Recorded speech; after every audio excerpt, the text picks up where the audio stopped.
সাজগোজ করে কোথায় চললি? মা, একটু মার্কেটে যাব। বাজারে যখন যাবি আমার জন্য একটা লিপস্টিক আনবি।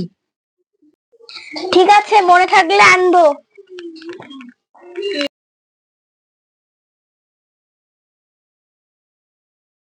লিপস্টিক ওটাতে আবার কি করে? ও তুমি বুঝবে না, লিপস্টিক দিলে ঠোঁট সুন্দর হয়।